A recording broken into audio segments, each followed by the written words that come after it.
The dogs run fast.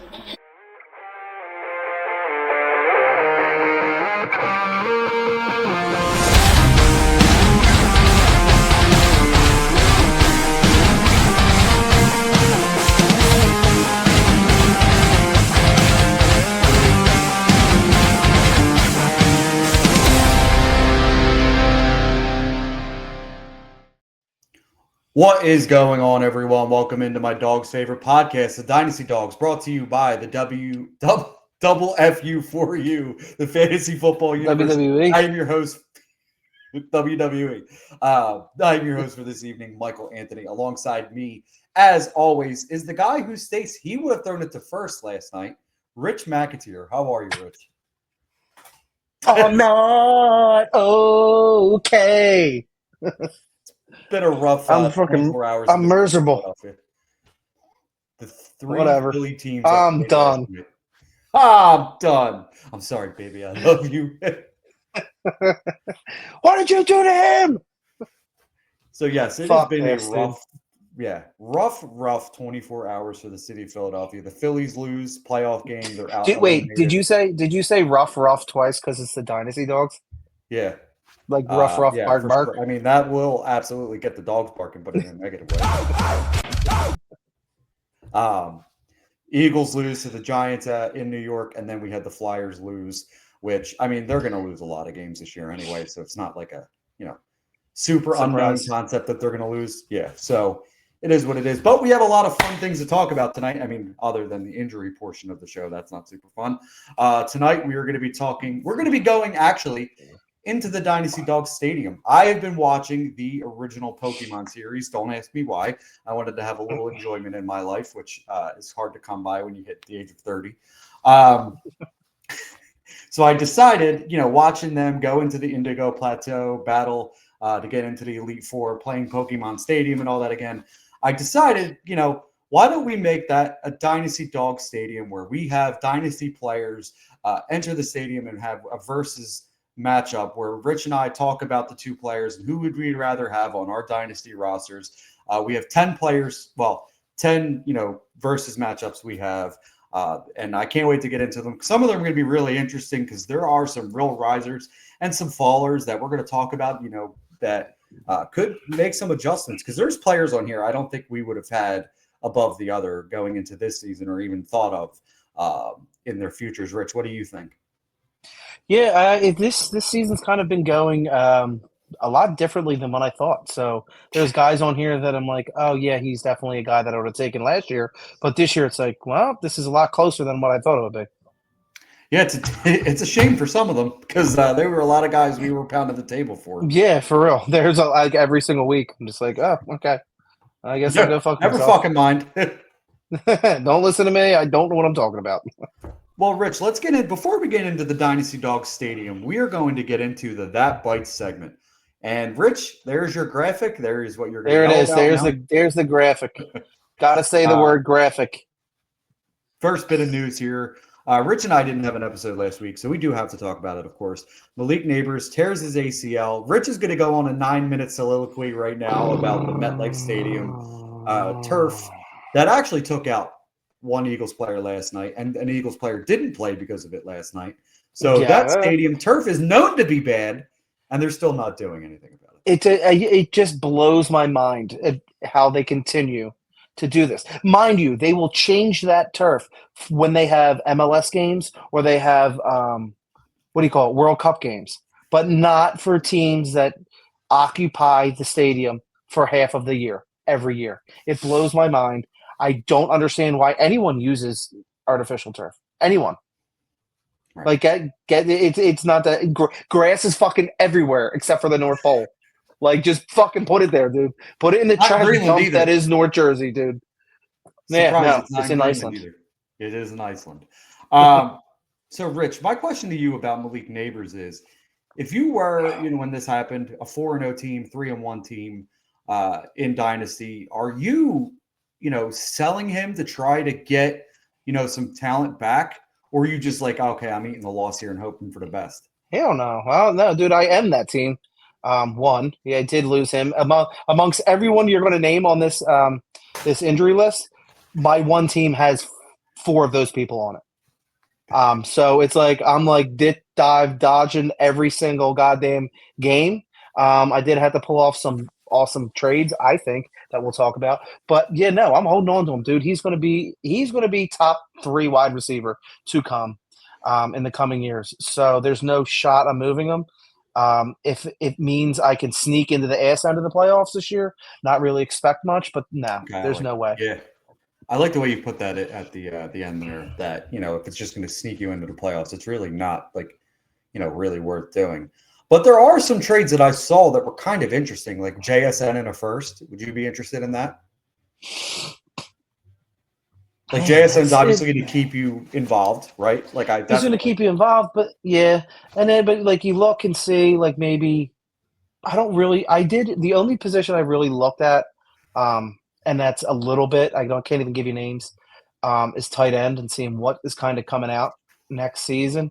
I haven't done a deep dive yet, so I don't even know what it would really get me. So I would have to really look. And if there's a guy like would you compare the guy? I haven't watched much tape on the guy from Arizona State. Tyson. Yeah, is he comparable to Malik Neighbors, or is Malik Neighbors above and beyond better than him? He's above and beyond. He would have been. Wait, Neighbors. Who's but Neighbors is about okay. Yeah.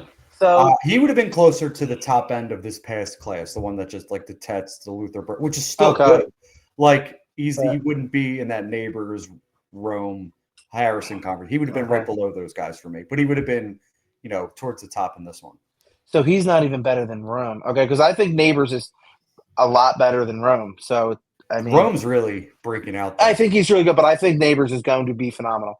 And I'm like it sucks to say, it's like we're Eagles fans obviously, but like Jaxson Dart and Malik Neighbors would have been so goddamn fun to watch, just because what we're seeing now with that offense. But I think he's going to be a bona fide stud. All right, Enzo Amore. Listen, I kind of agree with you. I am in this situation. I'm 3-1. I do have Malik Neighbors. I was trying to flip him for like a JSN plus, because I do want to win, obviously, right? And I am a big JSN guy. I do think he's a top talent. I mean, we're seeing it right now. Look at me. We're going to talk about him shortly. But I couldn't get it done. And then there was really nobody else that I was super interested in that, came across the way. I would just rather hold on for him, and hopefully my team can eke out some wins and still gets me into the playoffs. And who knows, once we get to these back end of the year where the injuries start to really pile up, because they're piling up right now, you never know who's going to become a riser and a faller within the next few weeks that could help you win. But Malik Neighbors, Rich isn't really interested in moving him at all. I am, if you can get in another elite asset that is just a tier below. I'm not against that kind of move. Next injury here. This one sucks. Marion Hampton ankle injury, headed to the IR. This sucks because he was starting to hit his stride. He was looking good. Just a freak injury on the ankle. I saw clips of what they think happened. It was like a shin to shin contact, and then when he stumbled, he planted that same foot forward, and it like fucking looked like it bent a little bit. So it doesn't look like anything super serious, but still annoying. I guess this is a kind of a precautionary, set him out. Because if you're going to have him inactive, I think that, you might as well just let him rest. He's your bell cow, your prize, your top earner, your prize. But yeah, he's your guy. So, baby gloves. It just kind of sucks with that whole running back situation. You have Najee Harris kind of go out with the ACL, and then you have him go out with the ankle. Now it's kind of, you got, 2 guys back there in Haskins and Vidal that they're literally going to split the ball down the middle, making it, in my opinion, like the running back room there almost irrelevant, or like, borderline tough to like, this is the way my luck works. It's like I would get both of them. I would win both of them, and then I'd start Haskins, and then Vidal would go off, and I would switch them, and it would be back and forth. So it's like that's going to be the problem with either one of them. To me, from what I've been reading and everything like that, Haskins is going to be the safe bet. Vidal's going to get the passing down work, in my opinion. because he can catch the football. He's good after the catch. He can make people miss. Hassan Haskins not really that guy, but I liked Vidal from a talent aspect. His coming into the NFL, obviously played at Troy, not a real known commodity, but he kind of gave me like Jordan Howard vibes, just but with better hands. Powerful back, had a shit ton of yards after contact in college, but it hasn't really amounted to much in the NFL so far. After 1 year, he had some opportunities. It didn't really, they didn't really use him.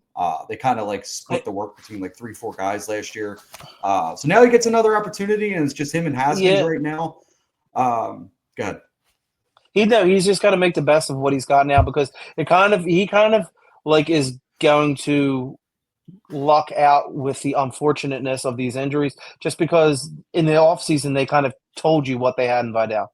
They had the guy that was going to be the third running back, maybe possibly a roster bubble guy, because they brought in Harris and they drafted a guy in the first round. So it's like, and they had brought in Haskins. They had Naheem Hines. They're bringing kind of playing with on the practice squad. I know it doesn't seem He's such a fun like player, much. by the way, Naeem Hines. Oh yeah. No, he was like, didn't he just like retire and like come back? It was like some crazy like weird shit. But he was fun to watch on the Colts, but it was like that kind of showed me what they thought of Vidal, and now he's going to get the opportunity to make the best of it. But what do you think this does for the passing game? Now they might have to throw the football more again. They're going to have to throw the ball more, but I think teams are going to also know that they got to throw the ball more. Yep. So it's like you're not really going to fool me with Hassan. What's his name? Hassan Haskins or whatever the hell his first name is. You're not going to fool me back there. He's not really a barn burning guy. I don't think it's going to be it's obviously not going to be as explosive as having Hampton back there. So it's not going to be like, oh shit, I can pass it off to him. I can check down to him. I'm interested to see what Lab McConkey looks like now without, with having to throw the football, because it's been a struggle. We've talked about him I know, dude. weeks ago. It's like a tale as old as time, dude. It's the second year that like they have tape on guys. And it's like either you're going to push past it or you're going to end up with 10, 11 points. Right. Which is not bad. But again, it's like what we weren't accustomed to. Last year, he was, right. He was getting me 26, 27. Right. Now you QJ's cut it in half of us. What's that? And now QJ's exploding. Yeah. Fucking guy. A guy I drafted and cut too fucking early. Next one I got here, Bucky Irving to miss a couple more weeks with a shoulder and foot injury. That's a damn shame, because this is one of the best backs, in my opinion, in football, especially young backs. I will say young backs in football. We'll move on. Cedric Tillman, a guy I was super high on. Can't stay fucking healthy worth the shit. It sucks. He's got a golden opportunity because, there isn't a whole lot. I mean, actually now it seems like there is a whole lot, but there's not a whole lot of wide receivers on that team, if that makes sense. There's Jerry Jeudy, Njoku, Harold Fannin, but the two of those three are tight ends, right? And then I think Jerry Jeudy, if I'm not mistaken, is gone next year. So Cedric Tillman would be the only one really tied to that football team next year. So you're not giving Cleveland any, settlement in, I don't need to draft a wide receiver early next year. They're not he's not doing anything to solidify his name, which is not good, especially for a young guy who can easily be on the bubble of the roster. Yeah, I mean, he had a couple good games before he got hurt, and it was mostly touchdowns that kind of kept him afloat. But that was happening last year. But if you start to see a theme of touchdowns, it's usually a pretty good thing, right? Like if it's like a bunch of spike weeks because of touchdowns, that's kind of not great. But it's like a recurring theme of decent games with touchdowns. I'm okay with that. He was looking good at the end of last year. They had a two games, I think it was, over double-digit points. It's just, I don't know, man. This Cleveland team is just a confusing mess right now, with the quarterback position, with the wide receiver position. The only thing they have is a running back and a tight end right now on offense. Yeah. Which is actually not a bad thing to have, but I mean, you got to start somewhere. But I mean, I feel like Cleveland's been starting somewhere since I've been alive. True. Yeah, I mean, they have to have gone through at least 20 quarterbacks in our lifetime at this point. Oh yeah, probably more than that. You would think. Yeah, probably. What do you think of that Lamar Jackson hamstring injury? Because at first, like, it looked like there wasn't anything there. Hamstrings are such an well.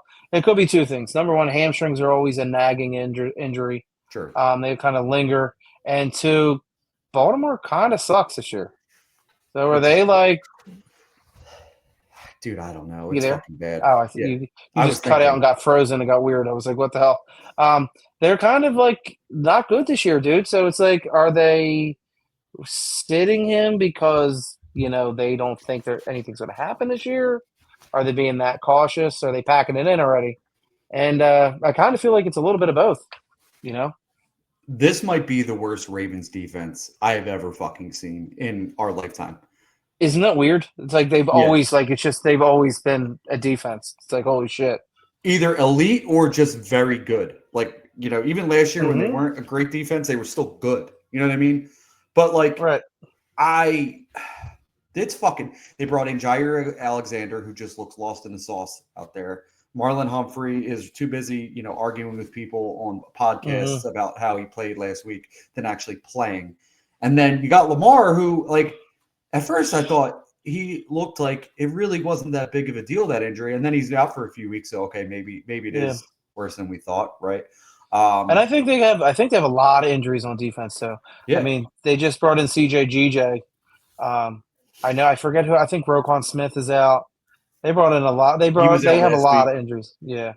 They traded one of their defensive ends, I believe. Oh yeah, to Los Angeles Chargers, but I can't remember. And now they're talking about trading Mark Andrews. Dude, listen, I know a team that needs a tight end.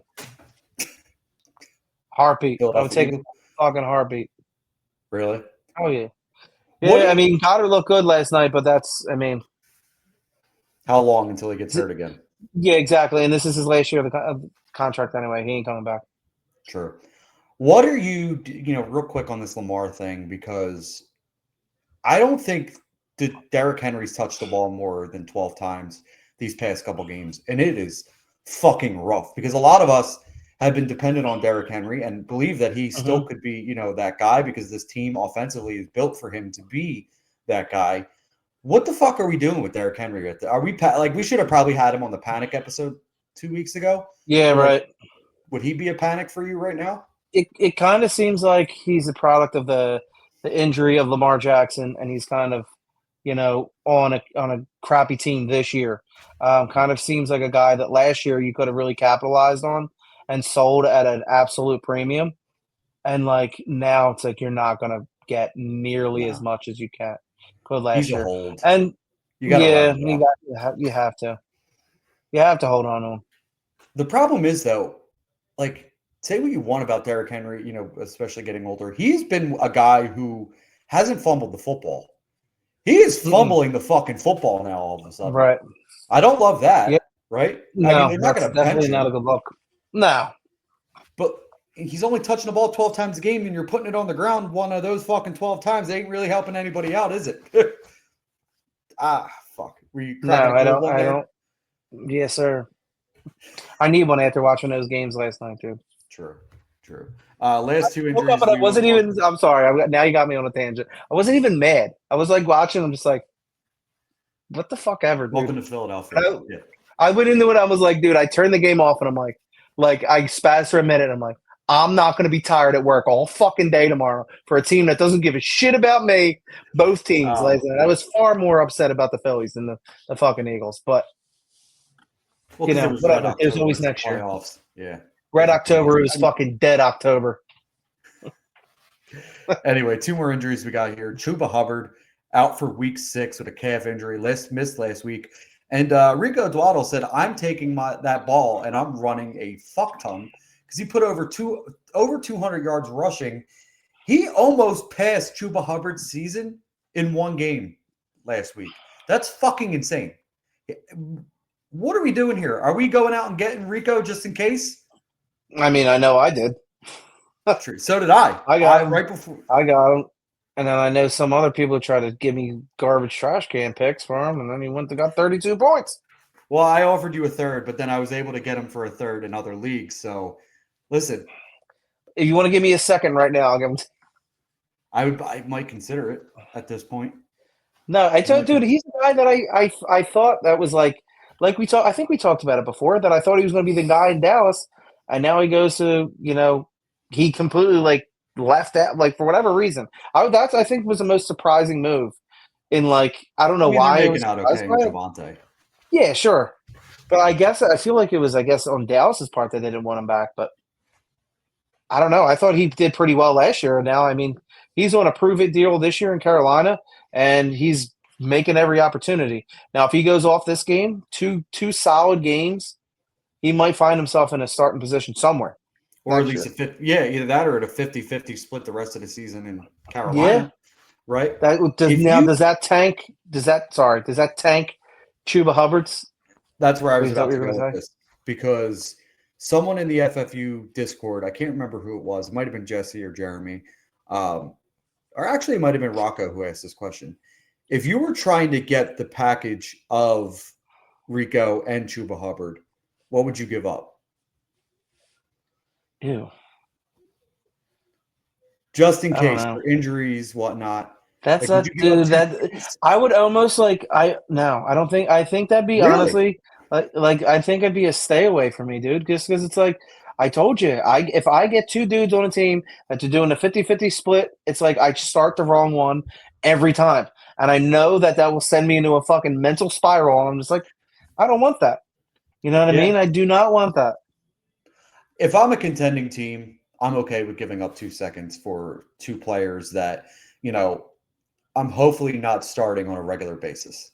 Right? Right. If one of them could be my flex, I'm fine with that. Right?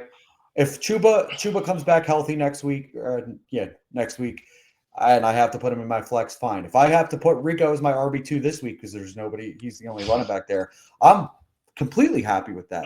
So that's why I'm almost, I actually would send 2-2s for both of those players and be happy about it as a contender, because you need the running backs.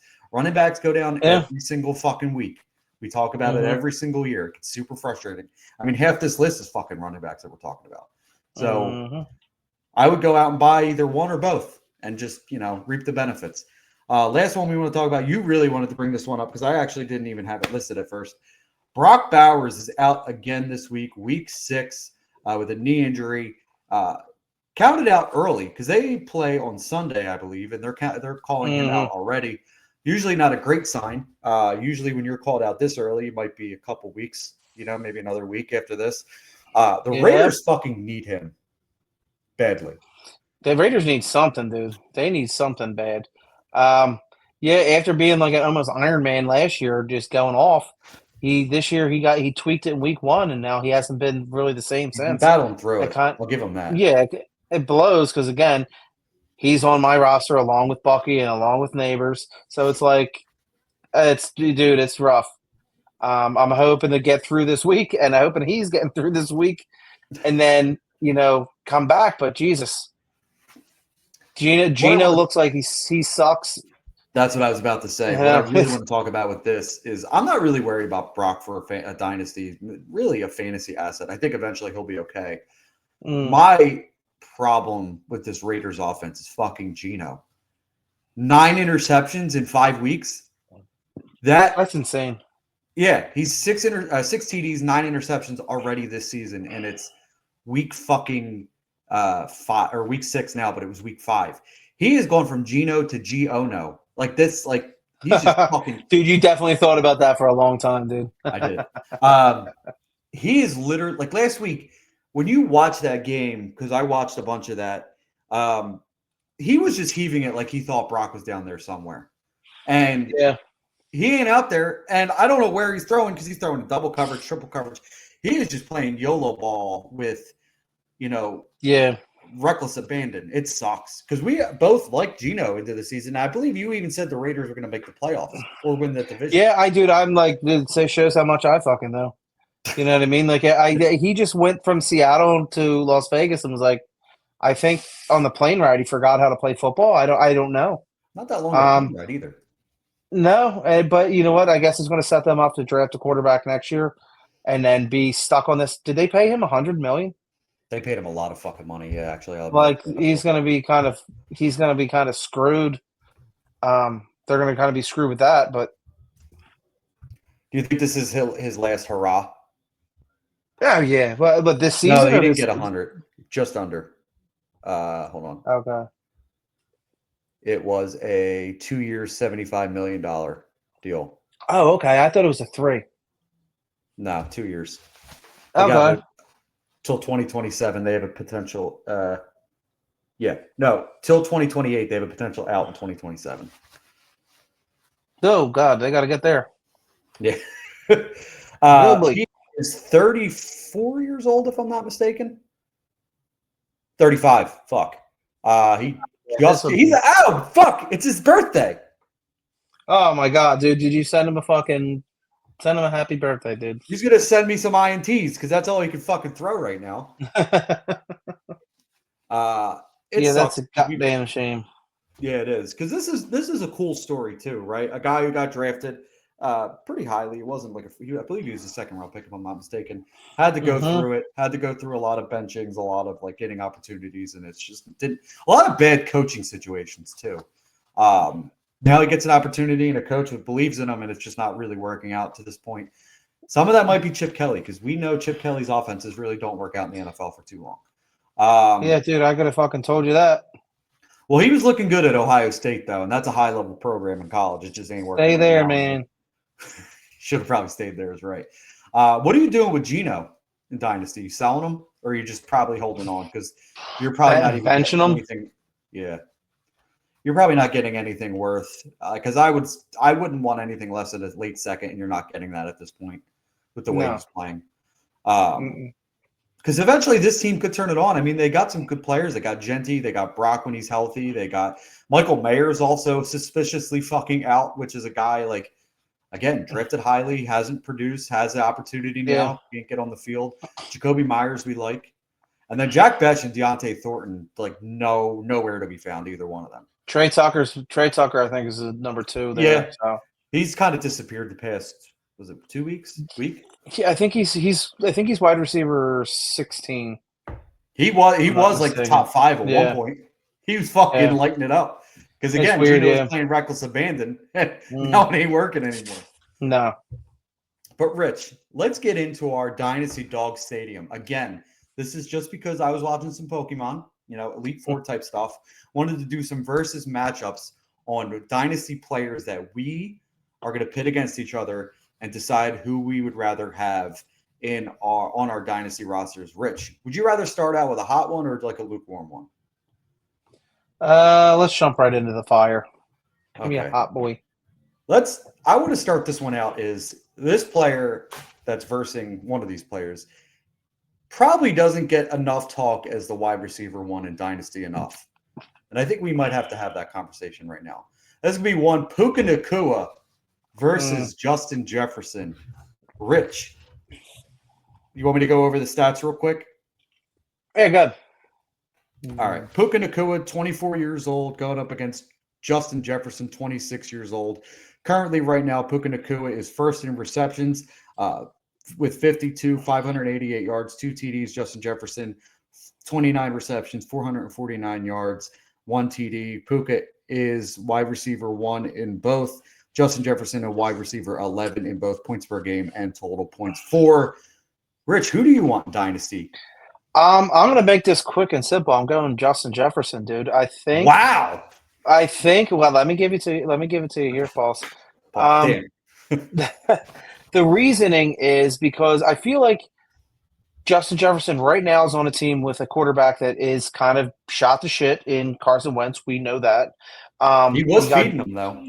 Yeah, but he also plays a lot of reckless abandon football. Sure. And you have J.J. McCarthy possibly coming back that he can grow with. Then on the other side, you got Puka and you got, my grandpa and Matthew Stafford. How much longer is he going to be fed from Matthew Stafford? This year, I think, is it. It's got to be it for Stafford. I don't think he's going to come back next year. I don't know how much he exactly has left in the tank. But after that, where do you go? Do you go to Stetson Bennett? What is Stetson Bennett going to give you with Puka? You know what I mean? It's a big unknown. And I think that's kind of My thought is if you're trying to think dynasty into the future, I don't know what the quarterback position holds. You know what I mean? You have this year where he looks phenomenal because Matthew Stafford can throw all three types of passes. He can throw the short game, he can throw intermediate, and he can throw the bomb. And Puka benefits from that, but who's going forward after that? I get that argument, and I understand it because, coming into the season, Matthew Stafford's back injury was like one of the main focuses of the offseason. Right. One we talked about with how would it affect Puka, would it not? Well, Matthew Stafford has came back and he's looked good, right? I kind of disagree with the worry about Matthew Stafford because I like the way Puka plays, not just fits like a Matthew Stafford type player, can win in the short intermediate, can create yards after the catch. He just needs to be fed. Justin Jefferson, and I'm not taking anything away from Justin Jefferson, he is, if not the best football wide receiver in the NFL. He is, arguably at least top 2, top 3 in Dynasty, just depending on who you talk to. This one's really tough for me because you brought up the quarterback situation in Minnesota. You brought up the question marks around Puka Nacua going forward after Matthew Stafford eventually retires. But, J.J. McCarthy is still a major question mark for the Minnesota Vikings because we have some major questions about him. So, Rich, I think, we've been talking about it for 3 years now with Puka Nacua. His rookie season, phenomenal. One of the best rookie seasons we've ever seen. Had some injuries, had a suspension, I believe. Well, he got kicked out of a game for a fight. I don't remember if he was suspended or not last season. But they came out and still balled out in parts during the season last year. Still finished as a top wide receiver. Man, I think I'm ready to put him at least in the top 2 conversation, and I don't think he deserves to be just number 2. I think I'm going to take Puka Nacua over Justin Jefferson at this point. Like I was saying, just a guy, Justin Jefferson can route up anybody, and I'm not worried about him with any quarterback that he plays with, to be honest with you, because we've seen him do it with a plethora of quarterbacks. But I also think Puka's skill set also matches well for any kind of quarterback. Just able to get open quick and make yards after the catch, be just a dynamic football player. I think I'm ready to take Puka in this one. It's tough, man, because it's hard to bet against Justin Jefferson with anything. But Puka has just been consistently doing it. Again, he's been having a better season thus far. There's no doubt about it. The past 3 years, man, that dude's been on a fucking heater. Right? Yeah. Are you saying top 2 like in the NFL or what are you saying? In Dynasty. Okay. You're putting him above? I think I'm putting him above Justin Jefferson right now. So who's 1? Puka. 1. You're saying 1 in Dynasty rankings? Yep. So he's better than Jamar Chase. He's better than CeeDee Lamb. Yeah. Ooh, that's awkward. I don't know about that. I think the most. I don't think he's at that tier yet, but I think the most shocking. How can we not put him at that? That's the crazy thing to me is that how can we not put him at that tier right now? Because this is. I think this is the kind of come out year above. Like this is his real breakout year. So I need to see more. What do you mean? He had one of the best rookie seasons of ever in the NFL. Yeah, but Jamar Chase had a better season than him, and so did CeeDee Lamb. So it's like you can't. This is his first year. He's having a better season than both of them. So it's like you can't put him above them. You know what I mean? There's a larger sample. Both of them. There's a larger sample size. I don't know, man. I think Jamar had like a 60-point game last year, if I'm not mistaken. Yeah, no, I think it was against me. Yeah, not last year. Jamar was the highest scoring wide receiver. I'm not saying he's not going to be, but I like what he's doing. I'd like to see more. I think by the end of the season, I could definitely be you could probably get me. You could probably better than CD and better than fucking Jamar. You've seen enough football from him to say that he's better than both of them. I think so, man. I think so. That's because when you say CeeDee Lamb, are you not worried about Dak Prescott leaving eventually? Eventually, or retiring after this season is different. After this season, yeah, it could happen. No, he's not going to leave there. Dude, fucking Matthew Stafford's is like 97. It's still old for both of them are old for quarterbacks. I don't know, man. And then Joe Burrow, you screamed to the heavens about his injury history. Yeah, I mean, they got fucking Joe Flacco now, so I don't know. I Yeet think we City, dude. underplay how good Puka's been. The first 3 I years of think his I career think he gets. already. I think he's underrated. I think he doesn't get enough national spotlight that he should get. But I'm not ready to put him against the elite. You know what I mean? I think I'm I beyond ready think to put him there. I think Jamar is on his own level. He's earned Okay. that. I think Justin Jefferson's on his own level. I think this year's kind of a shit year for him because the quarterback carousel they got there. I'll be honest with you. If you have one of the, I will say, with Malik's injury, it's going to take a slight hit to his dynasty value, but not huge. With the top four of, for me, it's Puka, Jefferson, Chase, and CD. Like, I think if you had any of those one of four guys in your top four any which way, I don't think you have a bad, option there. No. So I honestly would take Puka. You take Jefferson. That is why we bring in the stadium. And I wonder what people think. I think this is going to end up being a 50-50 split, to be honest with you. I think it's going to be closer for a lot of people. So I'd be interested to put this one to a poll on Twitter tomorrow. We'll see. Let's go a little less here of a heater. We'll go with Tua Tagovailoa versus Sam Darnold. Rich, do you want the stats first? Give me the stats. Give me the context. I know Duke Darnold's been kind of lighting it up, so. He has. Sam Darnold, 28 years old, 98 of 134, 73% completion percentage, 1,246 yards, 9 TDs, 3 INTs. To Tua, 27 years old, 106 attempts, 150 attempts, 106 completions, 1,008 yards, 70% completion percentage, 10 TDs and 4 INTs. Currently in fantasy, Darnold is QB 14 to Darnold's QB 20 or QB 14 and QB 20 points per game. Tua is QB 19 and QB 25 in points per game. Rich, who do you want on your dynasty roster going forward? Because I believe both these guys are around the similar dynasty value. Who do you feel more comfortable with? I like how I got both these arm angles at like the same spot in the picture. Perfect, dude. Look at his other hand. Why is his other hand like that? Take my strong hand. It looks like the concussion hand that he has. No, I'm gonna go with Darnold on this one. I kind of love the overall player that Darnold is. Kind of similar to what we talked about with Geno Smith, but is more positive. Where he was drafted high by the dumpster fire that is the Jets. Kind of bounced around. Went to Carolina, went to Minnesota, now lands in Seattle. He was in the MVP conversation last year in Minnesota, throwing his ass off, and gets to Seattle, gets the big deal, and he's kind of in stride, hitting the number one, your boy JSN, and it's kind of fun to watch a guy who gets the born again, new life that you'll see, that you're kind of seeing. I want to call it now, that Mac Jones is kind of getting in San Francisco, where they are reborn after they leave, get their second, or this for this guy is what, 1, 2, 3, fourth opportunity really to kind of shine. Actually, he went to San Francisco too, I believe. Yeah, this he is was. his 15. So it was the Jets, Carolina, San Francisco, Minnesota. Yeah, Minnesota. 5.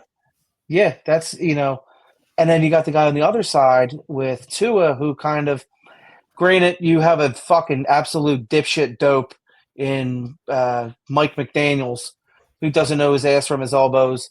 He, comes out in his fucking Bermuda shorts and just spewing nonsense, getting his guy killed out there. And, I feel like he's going to be a product of that offense because they have weapons there. But, you got a dope running the show. So I'm going to go with Sam Darnold. Show, though? What's today's date? The 10th? Yeah. I don't give them past week 8. Yeah. Especially if they lose if they lose Sunday, I wouldn't be surprised if he's fired middle of the week next week. But I wanted to go to a So do I. He's a guy I wanted to go Tua because he's a guy like you mentioned with Darnold, who I also root for. I root for Tua too because the shit he's gone through with the concussions and and you want to like him. He's a likable, you want to like him, but it's Holy shit. Both these guys put in single-digit games in week 1 and then have kind of turned it around since then for the next, 4 weeks after. So, they're playing pretty well, both playing pretty well, but I am going to go Darnold. I think Darnold, in the situation he's in Seattle is a safer situation than what's happening in Miami. Because like you mentioned, I think Mike McDaniel is gone, at least by the end of the season. If it doesn't happen by the end of this season, that would be insane. But he gets fired in the offseason no matter what. So he's not seeing 2026, right? So I'm going to go with the safer situation with Sam Darnold. I'm just afraid that it's going to fall on its face like it did at the end of last year with him. You know what? Maybe because I'm trying to think like what team was better. And I think his Minnesota team was better than what he has in Seattle. It could. That Seattle defense is getting a little tough.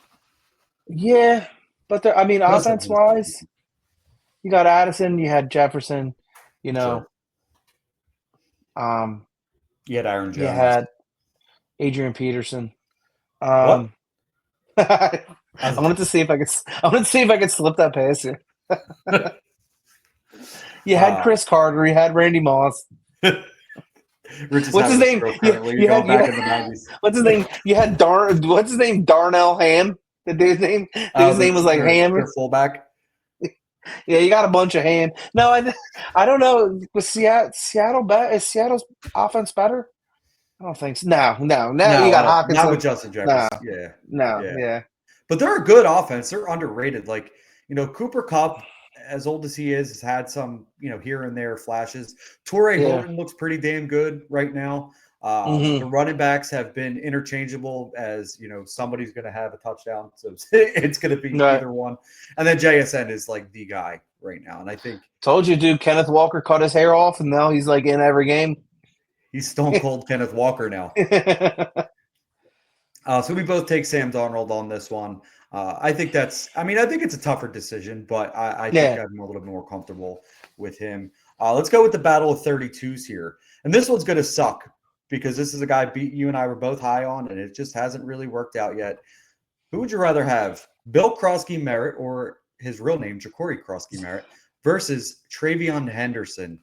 Rich, dude, would you like to hear the stats? I mean, TreVeyon Henderson's going to have a short-ass stat line. Go for it. True. JCM, 24 years old, 43 carries, 283 yards, 4 TDs, 6.6 per, 5 receptions, 54 yards versus TreVeyon, 22 years old, 32 carries, 121 yards, 3.8 yard average, 15 receptions, 90 yards. Currently on the year, JCM running back 21 and running back 25 in points per game. TreVeyon Henderson running back 37 and running back 42 in points per game.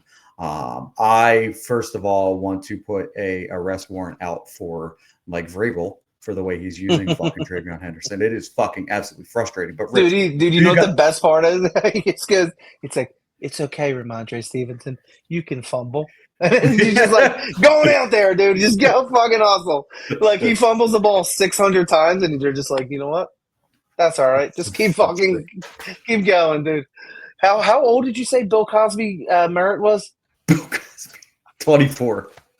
Okay. I thought you said 34. I'm like, what the hell?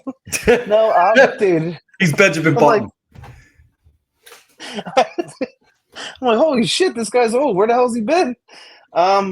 Dude, I'm going with fucking Croskey Merritt, dude. Give me the Croskey. Really? Hell yeah. Dude, listen.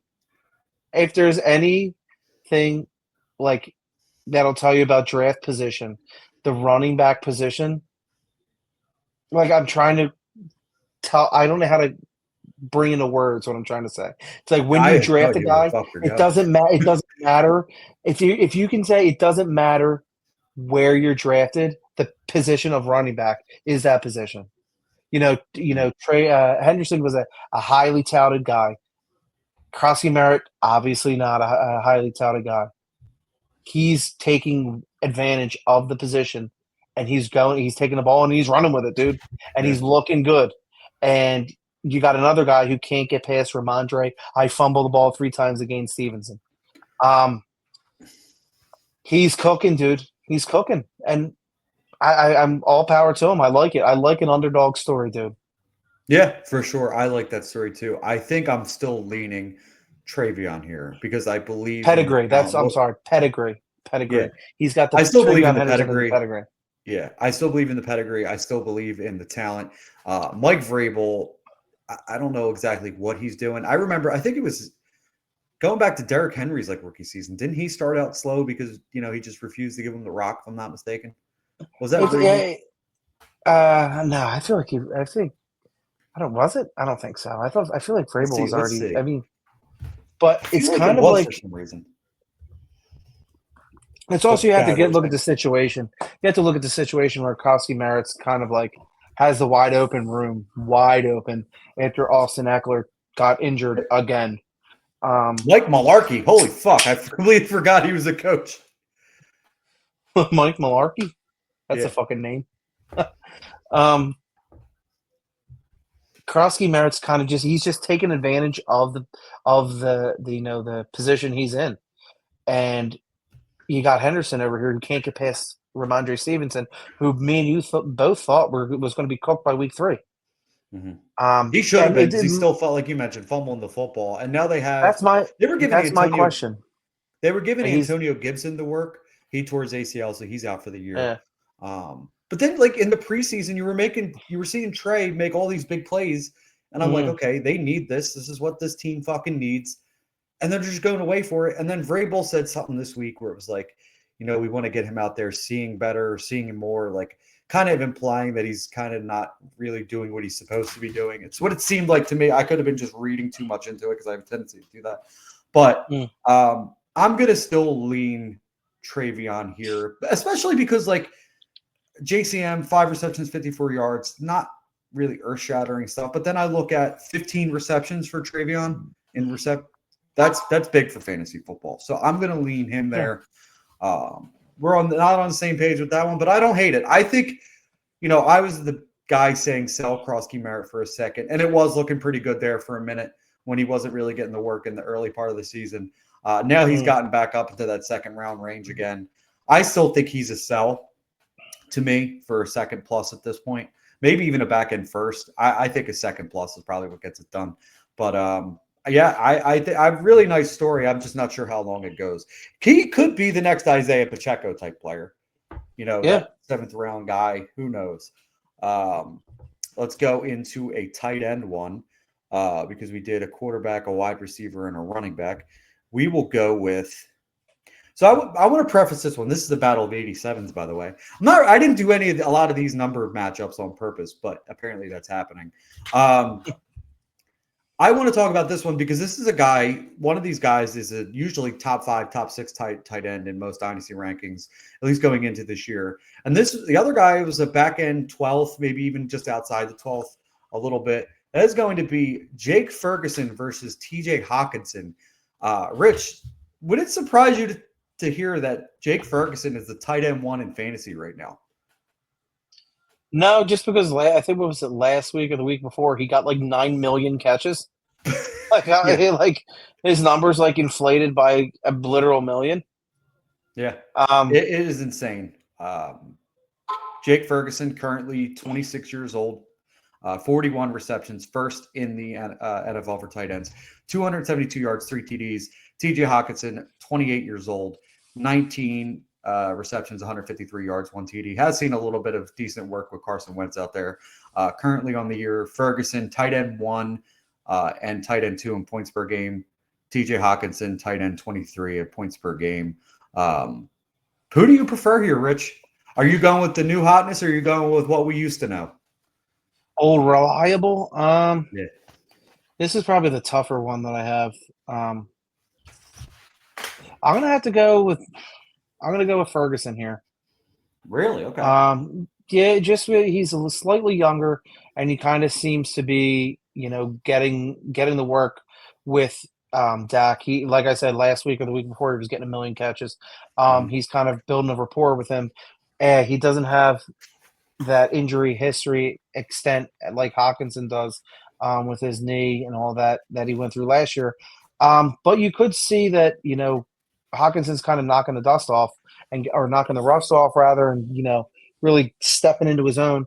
But he's the quarterback issue there, dude. It's just like I don't know. It's like a clusterfuck of Carson Wentz and second-year rookie J.J. McCarthy. Is J.J. McCarthy the guy? He didn't look good when he played a month ago. He didn't look good. So, like, what do you do there? I really want to go T.J. Hockenson here because I prefer the player, right? That's exactly that's what I'm saying. I'm right there with you. At the same. Let's be honest. As much as we are obviously not Cowboys fans, they know how to use the tight end position. Right. They always have.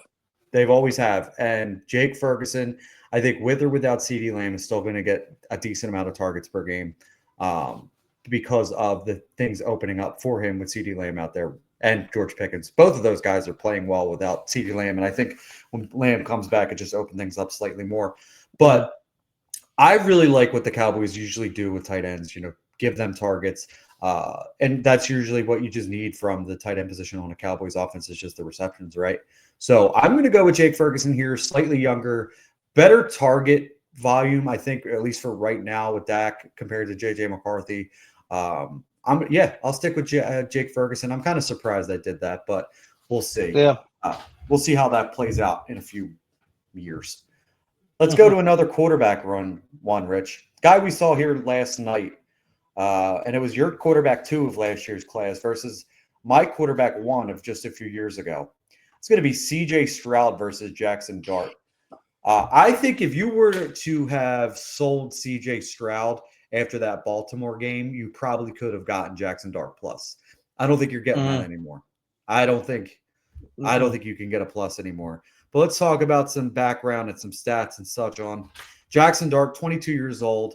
Obviously hasn't played a whole lot just yet. He's only played a couple games. 56 completions, 85 attempts, 508 yards, 4 TDs, 2 INTs. The big numbers here: 32 rushes, 167 yards, 2 TDs.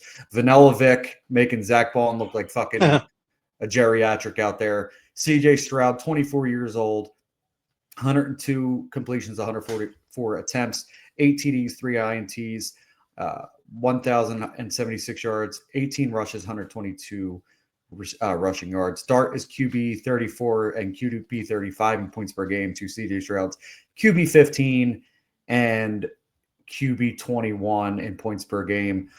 He really destroyed the Baltimore Ravens. And we just talked about how bad this Ravens defense is this past week. Rich, who do you want here? Yeah, I'm taking Jaxson Dart all the way. I'm taking Dart all the way. Not even second guessing it. No, not one good game isn't going to show me what CJ Stroud is.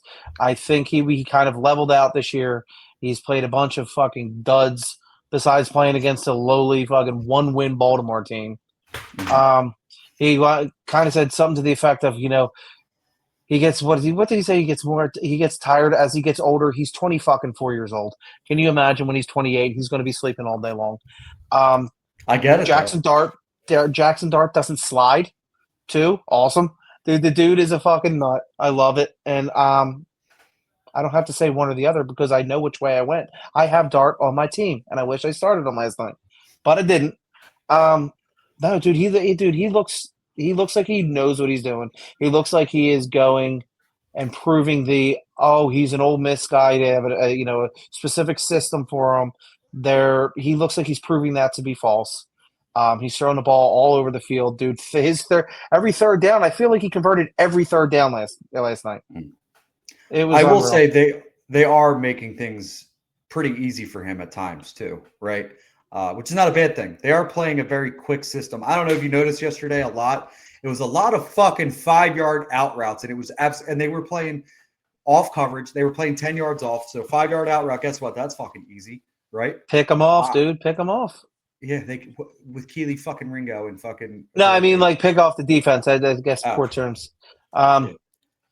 Pick your spots and fire him in there, dude. And he did, and he's accurate. I think. Unfortunately, the Giants got something good going there. Yeah, it's annoying. Between him and both my guys end up on my fucking arch rival, dude. I mentioned him being in the 30s in fantasy through the full season, but the past 2 weeks when he got the starts, QB 14 overall, 19.8 points per game, 17.6 points per game. He'll be in really the top looking 10 good. this week. You think so? Yeah. He put up like 20. He put up almost The 30 numbers last aren't week. out yet for that. Fantasy wise, No. Right. when you're looking this up, they're not out for that. But I'm actually going to agree with you here. I think I'm going to lean I'm going to lead Jaxson Dart here, more or less because of the rushing upside. Right, that dude is just fighting for every yard. He's crossing up linebackers who were all pros last year. It is. It's exciting to see from a fantasy, football aspect, not as so much NFL. So yeah, we're both in agreement here. Vanilla Vic takes the win. Let's go to another wide receiver matchup here. It's a battle of 2024 guys, and they both happen to be number one also. I don't know how I did that. It's going to be Ricky Pearsall versus Xaiver Worthy. Some background, Rich. Let me get it here. Hold on. Ricky Pearsall, 25 years old, 20 receptions, 327 yards, to Xaiver Worthy, 22 years old, 11 receptions, 125 yards. Currently, Pearsall is wide receiver 38 and wide receiver 26 in points per game. Worthy is wide receiver 73 and wide receiver 47 in points per game. But to be fair, Xaiver Worthy got a flat-out 0 in week 1, so that kind of ruined everything because he started and then got his head taken off by Travis Kelce running across the middle. Rich, who do you take here? I'm going to go Pearsall here. Really? Okay. I think just because, the opportunity that Pearsall has in San Francisco with no one there, he really has a chance to shine and be the number one there. Whereas this week, Rashee Rice is coming back for Kansas City, which further buries Xaiver Worthy down from 73 and on the roster. He's a young, nice, explosive player, but he doesn't have the clear – I think he's a number 2 on the team, if that, where Pearsall really has the opportunity to be the number 1 wide receiver there. Brandon Ayuk signed his name on that contract and then pulled a Houdini. I don't know where he's been. I don't think they know where he's been. You got Kendrick Boutier out there, or Kendrick Bourne. What's his name? Is it Bourne? Bourne's out there in San Francisco, kind of. Kendrick Bourne, yeah. Going, yeah, but he's also been hurt. So it's like he's dancing around guys. I think Pearsall actually got ruled out this week as well. So he's kind of banged up. But, give it to him. He was shot. So leave him alone. He's recovering. He's got an opportunity to be the number 1 guy there, I think.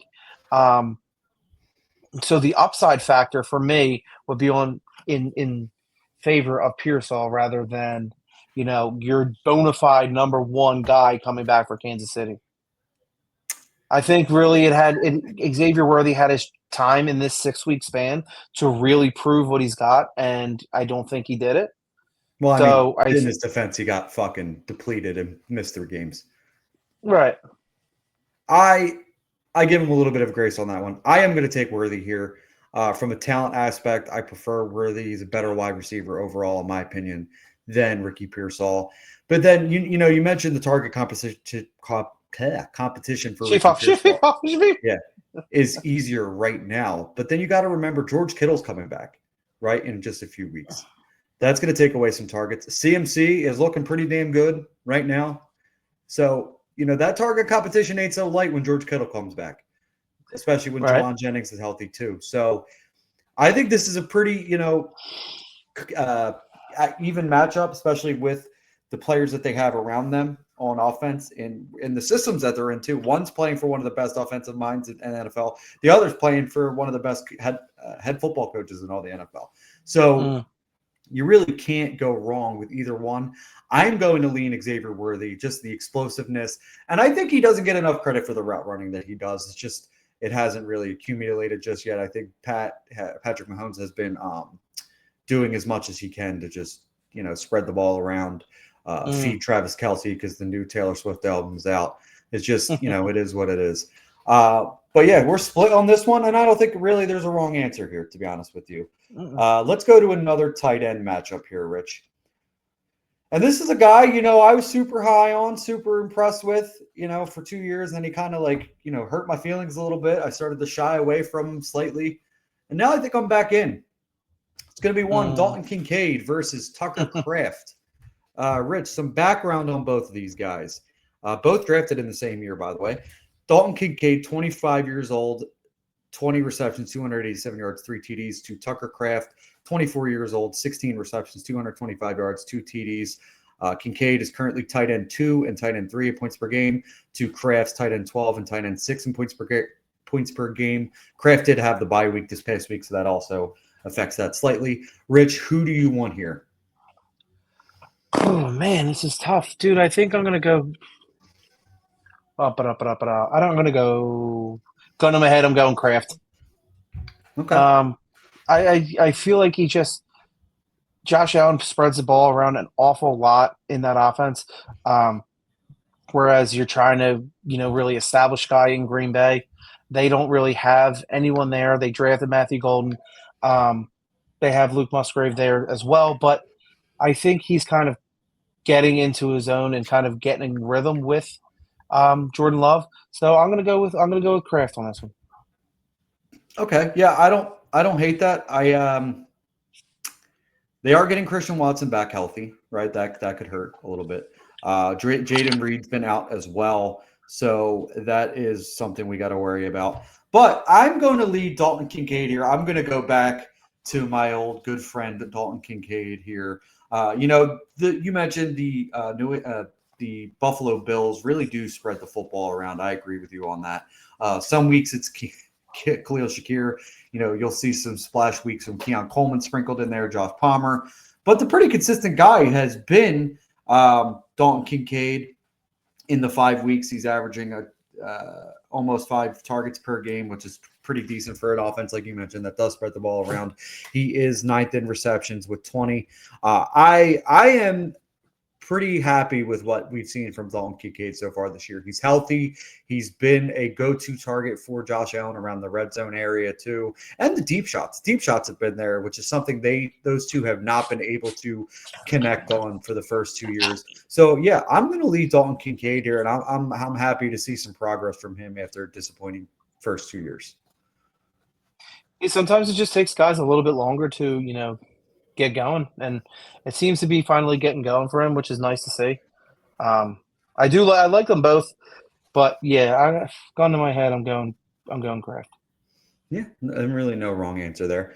Let's go with another hot one here, Rich. That is going to be the quarterback for the Philadelphia Eagles, Jalen Hurts, versus one Drake Maye.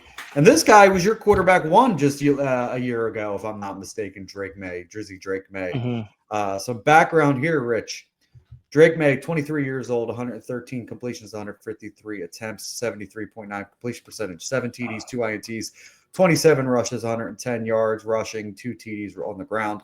Jalen Hurts, 27 years old, 117 completions, 172 attempts, 68 completion percentage, 8 TDs. First INT came fucking last night. 50 rushes for 195 yards, 5 TDs. A lot of that, obviously, is tush push. Drake Maye, QB7 overall, QB10 in points per game. Jalen Hurts, QB5 and QB7 in points per game. Rich, where are you going? I know this has got to be tugging at your heartstrings here a little bit. Yeah, you know what it is, and these guys are really close, but they're like polar opposites in types of styles, in my opinion. I'm going to go Jalen Hurts. I'm going to stick with Jalen, just for the fact that number one, you can all go cry about it. The tush push is not banned. They will get touchdowns. He will get touchdowns based off of the tush push. He gets touchdowns based off of his rushing capability, his scrambling capability. He can throw the ball. I think a lot of this is on the offensive coordinator and the kind of plays that they're calling. You have A.J. Brown here. You have Devontae Smith here. You have Dallas Goedert. You have a star-studded offense. You have Saquon. That being said, New England has none of that. They don't have, the star power in New England. They have Stephon Diggs, who I like. But I guess Drake Maye is kind of more wait and see and grow together, whereas Jalen Hurts is established. He's got the offense, and I think he's going to continue to score. Yeah. It's tough. I think these two, when we are in startup drafts next year, these two are going to go a lot closer than they were this previous year. Obviously, Jalen, middle first-round pick. Then you got Drake Maye, middle of the second-round pick. I think they're going to be both in the first round next year. If if I were a betting man, I'd bet on that. I'm going to slightly lean Jalen Hurts here. I think the team around him is better still currently as constructed. The skill position players are better. It's tough because we have seen some really nice improvement from Drake Maye where the Eagles offense has regressed, obviously, for the first 5 weeks. So obviously we're talking dynasty here. We're talking years down the line. So we might not have that, going forward, but it's just, we're trying to project, right? And we're projecting Drake Maye to continuously get better, especially after a rookie season that was kind of up and down. But he showed some flashes to Jalen Hurts coming off a Super Bowl year, who's kind of been on the downswing right now, right? So I'm still going to lead Jalen here. I believe in the talent. I believe he's a guy who, whether or not the tush push is there, people fucking forget he can still run the football like a Drake Maye. Like, it's just people just seem to fucking forget that for some reason. I am going to take a slight lean to Jalen here, a slight lean. But again, these are both guys that are going to be in the top first round of our startup drafts coming next year. And that's a good thing. This is two mobile quarterbacks who can throw the football, contrary to popular Jalen belief. But I am, excited for both of these guys going in the future, especially Drake Maye being only 23 years old. He's still got a lot of time. Are you I mean, I haven't really asked this in any of these, but like, is there any part of you that would try to go out and buy Drake Maye right now, or is that kind of like almost an untouchable guy at this point? Yeah, I feel like he's kind of a guy you can't really acquire. I mean, he's gonna cost so much. Yeah, you'd have to give up the farm. And I honestly think Jalen's probably easier to acquire right now than Drake Maye. You're almost better off keeping your picks and everything you have and trying to hit on the next Jalen or on the next Drake Maye in the rookie draft than you are actually trading for either one of them. Okay, so we both went Jalen here, but we both agree. I think this has gotten a lot closer than we thought originally. Yeah. We got two more here, Rich. You want the running back or you want the wide receiver? Give me the running back. It's going to be your boo.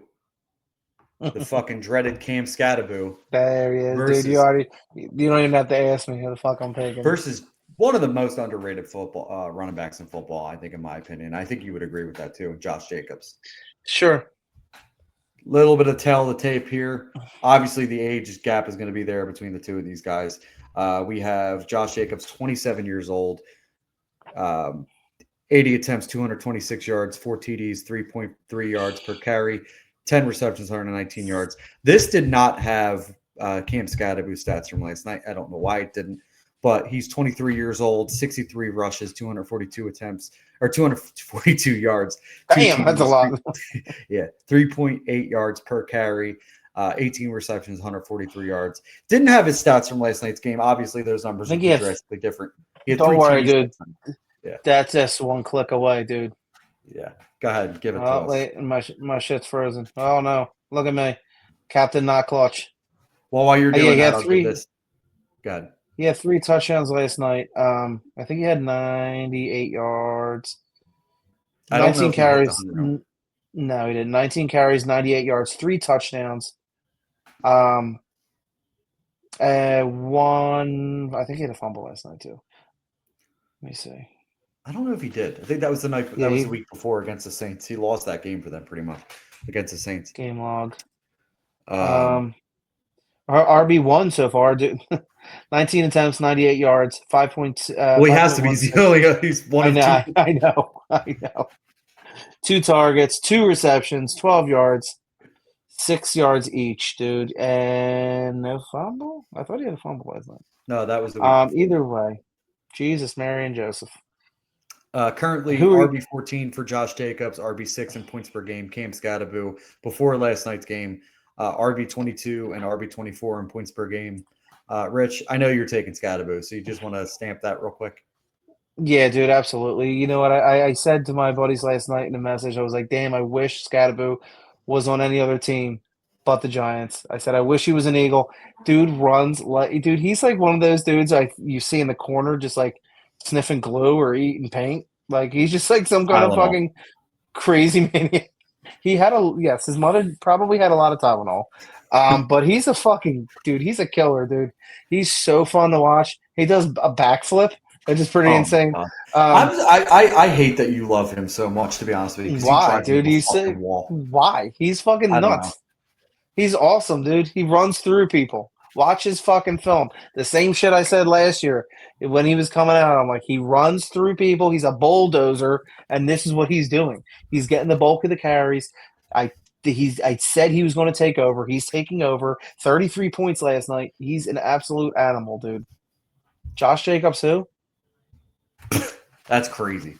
I mean, both these guys you could have on a contending roster and feel pretty good about, right? I don't want to be a Skattebo hater, but But you are anyway.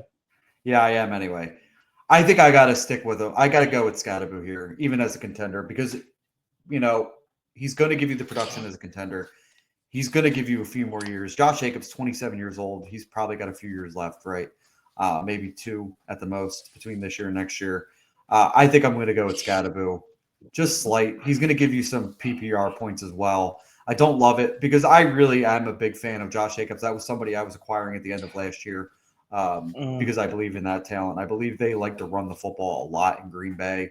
It's just the age gap is there. And if I'm trying to do a contending build with some young pieces, I think Skattebo fits that mold right away. So I'll lean Skattebo here. I'll put away my hatred for a minute. Last one here. I think this is a fun one because these are 2 Ohio State icons right now because these motherfuckers played each other last week and absolutely went off. Let's talk about those stats real quick for Emeka Egbuka and JSN from this past week. Emeka, 7 receptions, 163 yards, 1 TD. JSN, 8 receptions, 132 yards, 1 TD. For the season, Emeka is 25 receptions, 445 yards, 5 TDs. 2 JSNs, 34 receptions, 534 yards, 2 TDs. These dudes are neck and neck. JSN, wide receiver 4, wide receiver 5 in points per game. Emeka, wide receiver 3 in both points per game and total. Rich, this is a tough one, but I have an answer. But give me yours. Man, I'm going JSN. Okay. I honestly thought you would take Emeka. I'm not gonna go. I can see the writing on the wall with Egbuka. I personally number one. Did you see how fucking Gronk pronounces his name? God. Yeah, that you sent me that. That was awful. Big Bo, and I'm like, what the what a big idiot. JSN, dude, he's like ever present in the number 1 wide receiver spot for the Seattle Seahawks. So he's like solidifying more and more and more that he is the bona fide number 1 wide receiver there. Whereas you're starting to see Mike Evans slow down. But he'll be back along with Chris Godwin, who just signed a new deal. So yeah, he's out this week. Oh, he played the past 2 weeks though. Who did what? Godwin. Are you saying Godwin? Oh, okay. I thought you said Mike Evans. Yeah. No, Godwin. No. Godwin is out this week. Yes, he played last week, and Mike Evans still continues to be out. So I think he's kind of being the product of having those 1 and 2 guys there. Because at best this year, I thought Egbuka was going to be number 3. I don't think anyone foreseen him being the 1 there. But when your 1 and 2 go down, we've seen it, before. Here, I forget the guy's name. What's his name? The guy who played here. The wide receiver for here. I mean, we have for the Eagles. What was his? No, remember what was it a couple years ago? What the hell's his name? Alshon Jeffrey? No. What Come year? on now, it's going to bother me. He played with Carson. 2 years, 3. Dorial Green Beckham? No, dude. After him. Travis Fulgham? God, all right. Yes. Thank you. You've seen it in goddamn Fulgham step up when no one else was around. Oh, come on. That's not even He's not that, but you've seen it. What I'm saying is when you see a number 1 and number 2 go down, the number 3 has shined before. We've seen that here in Fulgham. It's a little different. I don't want to say they're the same. They're not the same. But what I'm saying is the 1 and 2 went down and he stepped up. Now, when the 1 and 2 come back, will he carry the same production? I don't think so. Whereas JSN is the number 1 there. There's no one biting at his heels, so I'm going JSN. Yeah, I'm going JSN here as well. And this is a guy I've been touting for a little while now. It just took a little bit because of DK Metcalf, because of Tyler Lockett. He started to show some real flashes last year, but he had an extremely good season last year with both those guys still in the lineup. And now he is the wide receiver one in that Seattle Seahawks offense. And it runs through him. You could tell he's playing every position for a wide receiver slot, X, Z. They're moving him around everywhere. It's kind of what we've been wanting. Obviously, he's a great slot wide receiver, but it's even better when he can do everything. And Emeka can too. I'm not taking anything away from him, right? I think both of these guys, when I update my rankings, I know JSN is going to be in the top 8. I think Emeka is just going to be slightly outside of that for me right now. Because like you mentioned, I don't think Godwin's going anywhere. He's 28 years old, if I'm not mistaken, 29. He's right. He's signed.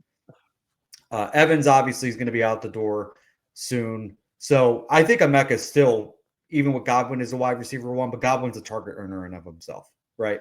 I think JSN is clear-cut than wide receiver one there. Even with the resurgence of Torrey Horton, I think next year, I think JSN, no matter what, is just going to be the heavily targeted guy. Just an absolute winner, too. Just route running. Just doesn't have the long speed, but just destroys people in a whole different way that, kind of like the Amon-Ra St. Brown type player. And that was my comp for him coming out, if you remember correctly.